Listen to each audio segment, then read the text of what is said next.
Hoy es sábado a la tarde, pero estamos filmando este videito para subirlo mañana a las 10 de la mañana. Los hermanos de la iglesia que estaban sabiendo que este video se iba a subir, gracias a Dios podemos estar juntos una vez más, aún a la distancia.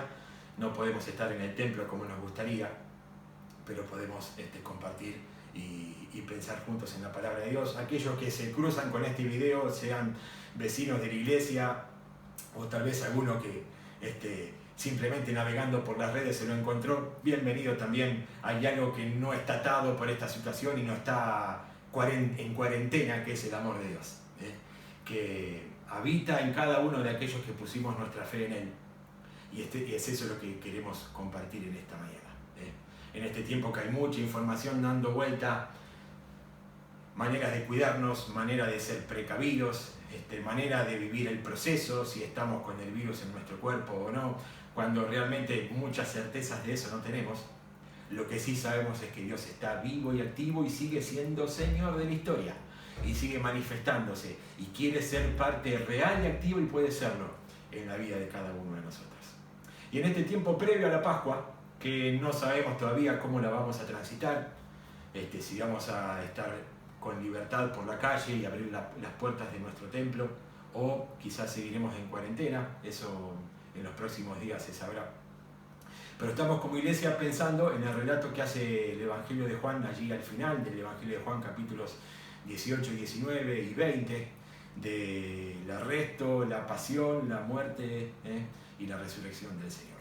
Y yo les invito a que después ustedes puedan pensar en sus casas, cuando este video termine, para no hacerlo muy largo, en los distintos personajes que van apareciendo a partir del capítulo 18. Desde Judas, al que todos consideramos el traidor, pero simplemente fue un eslabón más de la cadena y si él se hubiese arrepentido, Dios lo hubiese perdonado. Pasando por Pilato, aquel que tenía el poder gubernamental y legal, si se quiere, en esa época, que de manera arbitraria lo manda a arrestar a Jesús sin tener más información que la que los líderes religiosos le habían dado, sin haber investigado absolutamente nada. Lo manda a arrestar de noche, lo somete a un juicio injusto, se burla de él, se pone como en un papel superior diciendo: yo puedo darte vida, yo puedo condenarte. Habla supuestamente acerca de la verdad y de la justicia, cuando jamás se ve en el relato que jamás quiso, ni le interesaba ni la verdad ni la justicia, quizás similar a muchos de los gobernantes en nuestros países de hoy, ¿no? Que se llenan la boca hablando de justicia y verdad y demás, pero lamentablemente no la cumplen. Podemos hablar también de líderes religiosos, para no atacar directamente a nadie y de alguna manera también hacerme parte yo de lo que estoy diciendo. Los líderes religiosos que de alguna manera llegan a renunciar al privilegio que tenían de ser el pueblo de Dios. Ellos estaban oprimidos por el gobierno romano. Y cuando Pilato estaba en duda de condenar o no a Jesús, llegan a decirle: si vos no lo condenás, no sos amigo del César. Porque el único Dios que nosotros tenemos es el César. No tenemos otro Dios que no sea el César. Por mantener sus privilegios, su comodidad, sus beneficios políticos y religiosos, son capaces de hasta negar a aquel en el cual decían creer. Quizás muy parecido, lamentablemente, a varios pastores y líderes religiosos, como aquel pastor que apareció, supuesto pastor, perdón, me corrijo, que apareció hace unos días vendiendo alcohol en gel, ¿no? Entre la pobre gente que lo seguía. Y no emito más opinión, vergonzoso.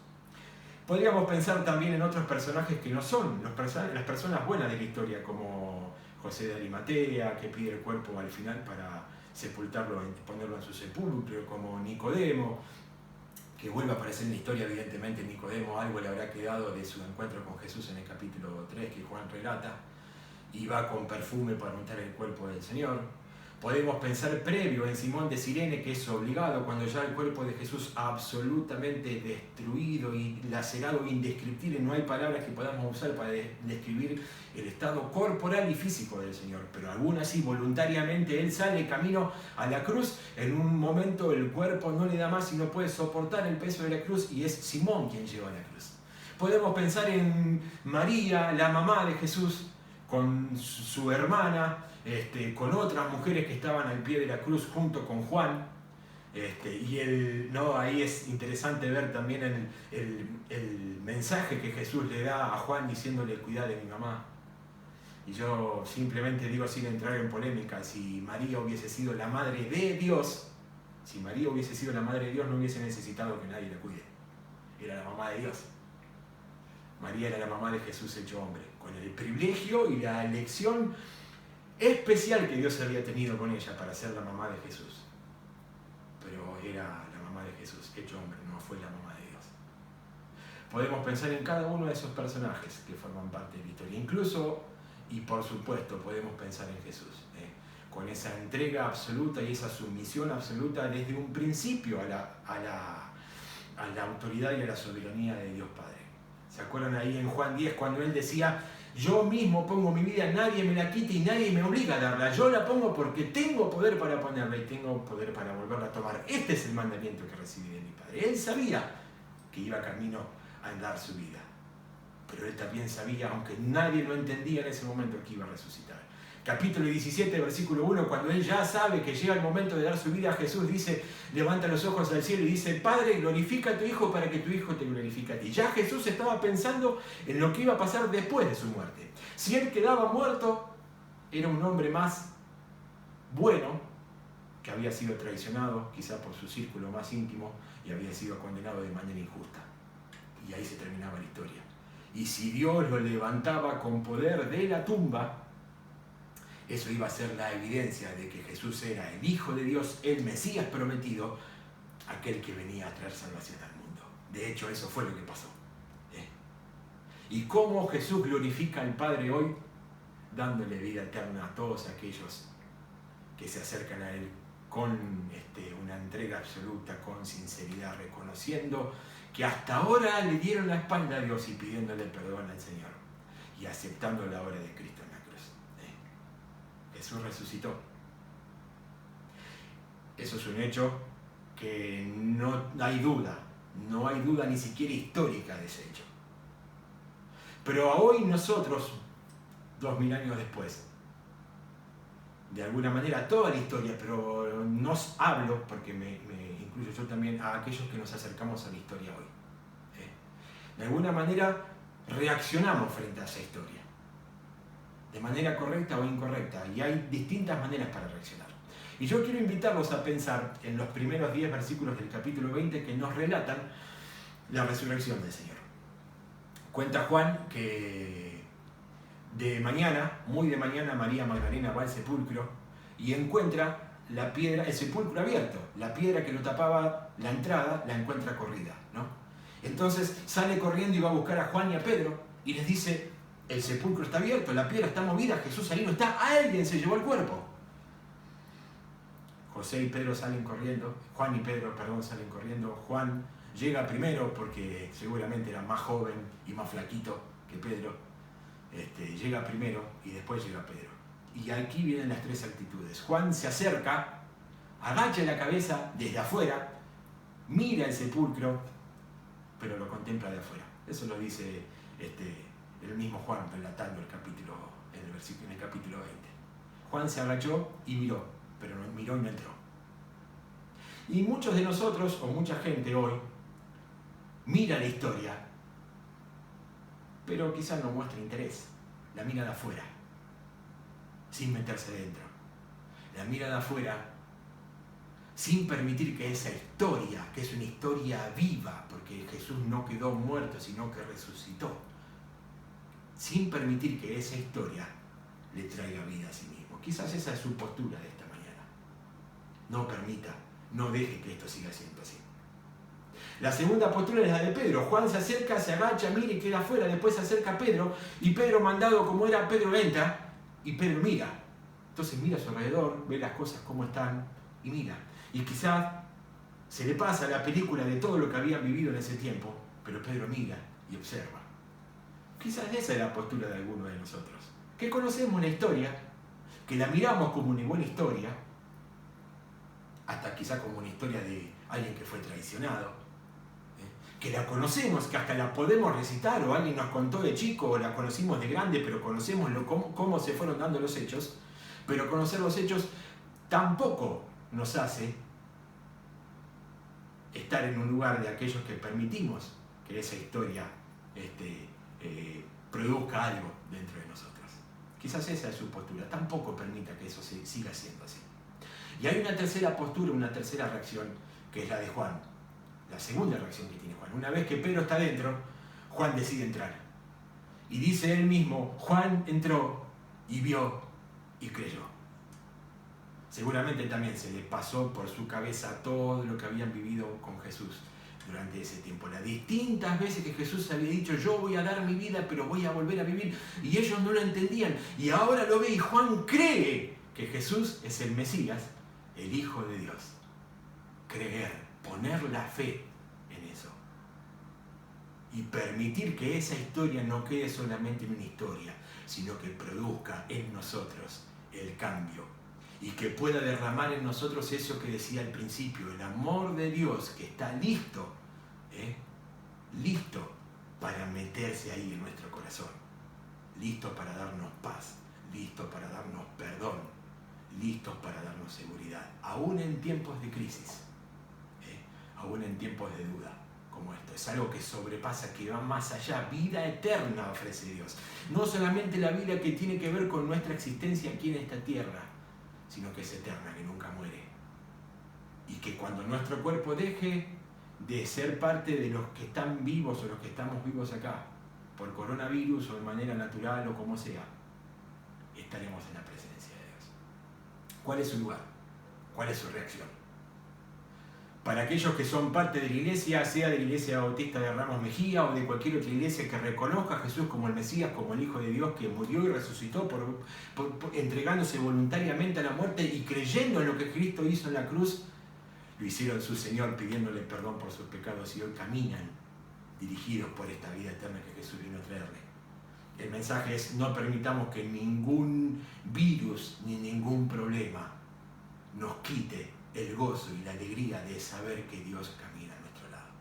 Eso no cambia y nadie puede sacarnos de ese lugar.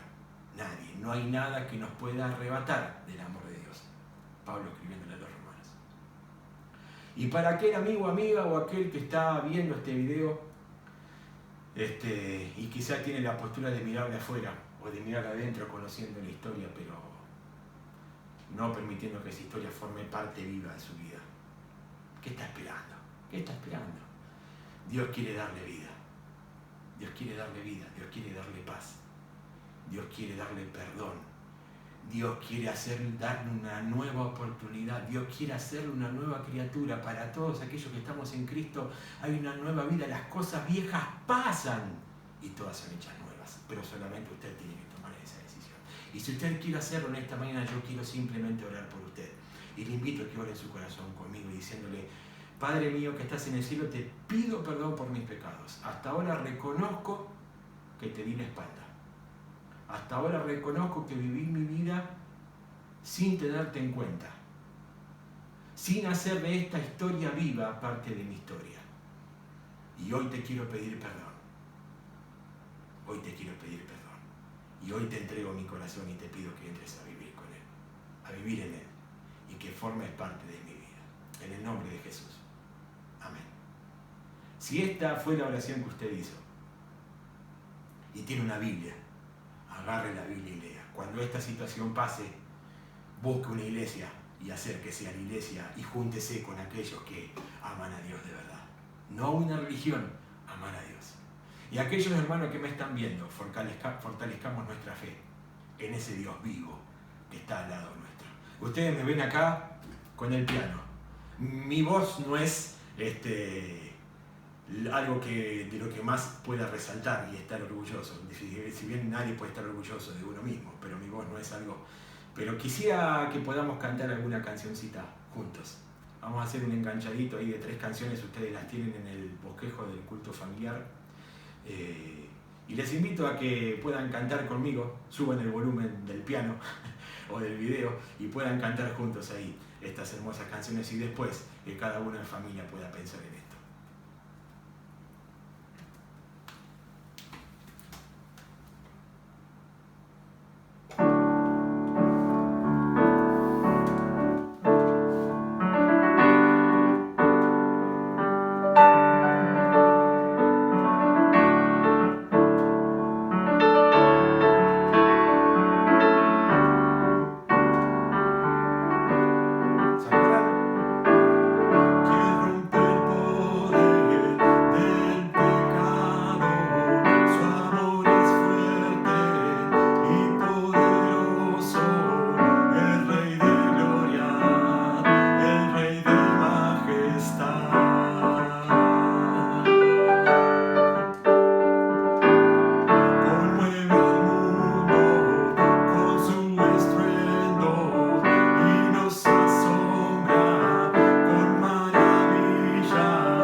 porque